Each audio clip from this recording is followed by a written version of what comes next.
everyone, welcome back to another episode of A Lady's Garden. I hope everyone's having a good week. I wanted to start off this video in the backyard, my dear back garden that I'm constantly doing work in, moving things around in, and as you can see, I have a new project going on.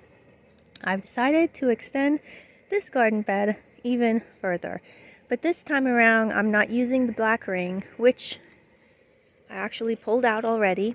I decided to go ahead and just match the stone that I have on this side. And really, the stone isn't exactly the same size. They stopped selling the stone that's along the fence line. So there is an alternative. It's a little smaller and it has a little bit more pinky tones in it. You can see I did try to mix in a couple of the other stones that I had, like if I just point out right there, you can see the color differentiation with the new stone and some of the old stone. So I'm just kind of switching them out as I see if they stand out too much. But overall, this is what I'm doing. This is my fall project. Went ahead and I popped in some drift roses. This is a drift rose apricot and it's so pretty, and it was half off.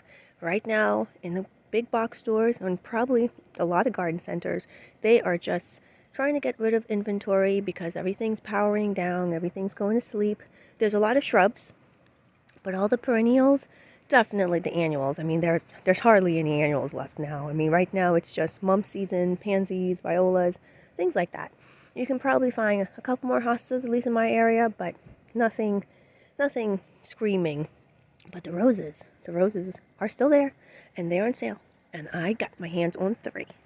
So let's take a look at this pretty little one. Yeah. So the idea is to make more space for, of course, more plants. Ooh, that morning sun's pretty harsh over here. But I went ahead and I went all the way around, and I scooped it over here, and then I nestled. I had to do some rock cutting, and I don't have a machine, but I have a hammer and a chisel, and that's what I use to kind of cut this little rock here, and then nestle it in right up against the black border that I have, preventing any run off of mulch onto this patio area. So remember in the earlier videos, early in the spring, I wanted to make a cut flower garden, and I wanted to use raised beds, and I wanted to put it in the middle of the garden. I'm going to kind of turn over here. Probably can't see it too well because of the sun, but over here, so over here is where I plan to use the space for a cut flower garden. I don't need, an enormous amount of space for a cut flower garden. I mean, it's just to have flowers in the home, maybe give to family and friends, but I'm thinking this space here would be perfect. We do have to be mindful of the little chipmunk that comes around and tries to eat seedlings, so I'll probably invest in some kind of pretty cloche or I saw something on one of the Gardener Supply website. It looked like a little mini greenhouse that you can probably just put on top of the ground. I don't know. I'll have to do some research on that, but I am definitely excited of making this a little cut flower garden. When you're sitting on the other side, you'll see pretty flowers. I'll try to incorporate maybe fragrant flowers as well.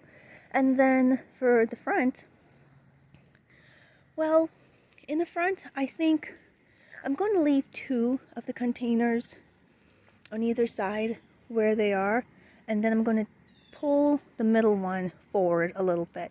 I might just end up getting a little stepping stone just so I can step in there, but I'm thinking of planting herbs, more herbs. Over here, again, more herbs, maybe shorter flowers, but that's what I've been up to. And while we're here, let's take a look at this sunflower, because she did start to bloom. Isn't that pretty? Now, this is not the only side I've been working on. I've been working on the other side as well. So let me turn around and give you guys a little tour of that. So here is the other side of the fence garden. Here's where the dapple willow once was. And there she is now. So the dapple willow was running into a little bit of problem. She started to scorch her leaves.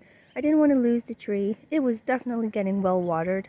That wasn't the issue. I think the sun was a little too harsh. So I moved her, as well as moving a lot of other plants from this area.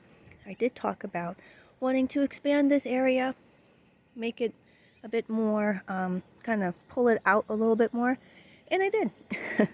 I moved all the daylilies. I think I was just daylilied out. They look nice and fresh. Of course, all plants look nice and fresh in the spring, but by the end of the season, they start to look a little tired looking, as again, like all plants. Even annuals do that. But I think I just wanted something different.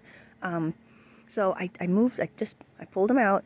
The astilbe that I had over here was burning as well. I ended up pulling that out. I divided that, and I got 3 plants out of it. I ended up kind of reshifting a few hostas around. Don't know if anyone can tell, but I did. I also moved all of the lamium. So the lamium really did spread nicely. However, voles in my garden, they do hang around. They like to eat on the lamium, and the lamium was getting a lot of holes. It wasn't just the fact that it was hot and they would probably pitter patter out, which they do. I mean, they were getting like holes in them. And the proof was when I took a shovel and I started to move the lamium, a little critter came running out from underneath the lamium because he was just resting there, nibbling, having a good breakfast or lunch and dinner. And so he scurried off. And then I figured, you know what? I don't think I want something that gets that much attention from critters in the front of the garden. It's always going to be a battle. So they're actually behind that tree there. But I do know I wanted an evergreen element in this garden, in this space, because now it's a lot of space. So I ended up moving the Green Mountain boxwood, which is there. I ended up purchasing, it's called a blue juniper rug, which is there. I put you can't really see it. It's kind of dark right now in this area, but, well, not completely dark, just dark where the plant is. So let me get in there. There's the heuchera. There's some of the hostas. Over here, that's where the lamium is. I know they look a little worse for wear, but they're pretty tough plants, so I know they'll probably rebound. And you know, it's only so much I can do to combat the voles. I mean, I put little, they have like spray or repel all. I use that. I've read somewhere that they don't like the smell of garlic. I probably inadvertently started to grow garlic because I had like extra garlic cloves, and I'll stick them where I see them hanging out. So that's supposed to repel them. But, you know, I think I'm just going to keep it back there. I like the evergreen juniper here. There are my legs. And over here, I ended up moving the Carex grass, and I ended up placing them in different places here. So the Carex is here now, kind of sprinkled about.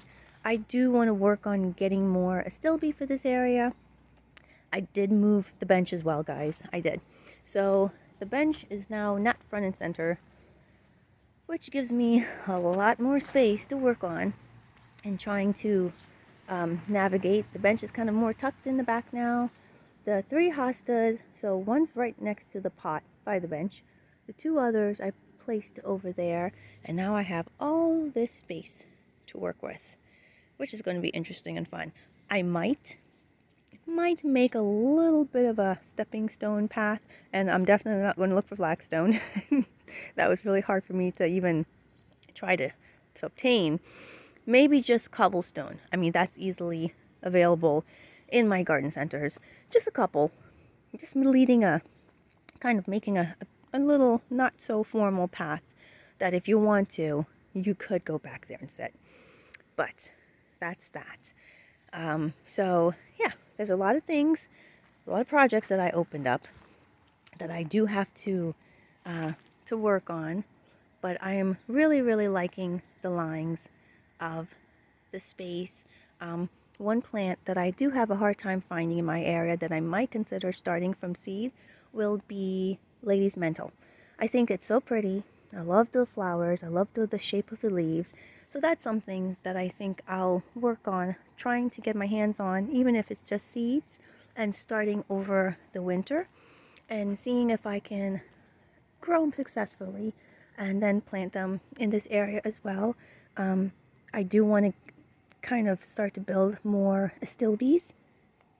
I do want to build a collection of astilbes. I have the dark pink, so maybe I think I would like a lighter pink to kind of place, kind of scatter around in this area.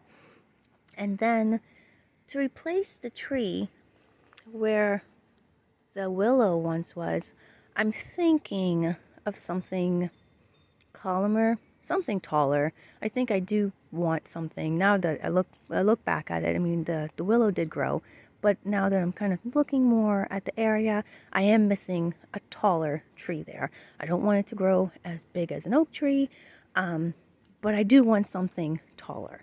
So I was thinking about a plant that I already have in my garden, and that is a Kwanzaa cherry tree. I know, it's not much imagination, but it's a beautiful tree. It seems to like my garden. I have two already. I love pink flowers. Love pink flowers. They give you the most gorgeous bubblegum pink flowers in late spring. The leaves are a very nice shape and size. The tree is a more vase shape, so it's not a completely tall columnar shape, but I notice I can grow things underneath that particular tree. Doesn't give a dense shade, so I think it might be a good fit. However, there's time to think about that. I just wanted to give you guys an update and all the space I created and all the plants I'll need to get to fill these spaces. I'll probably keep you updated. I'm probably going to work the soil a little bit just because I know I'm going to be planting or sowing, direct sowing seeds in my cut flower designated area. But, you know, in time, I'm probably going to have this, my goal is to have this done by next spring. So I'm going to give myself the winter months to kind of just prep the soil, get the soil ready, and then let the soil rest. So come spring, God willing, we will be ready to roll with flowers. I hope everyone continues to have a nice week, and I will see you guys in the next video. Happy gardening, fellow gardeners. Bye.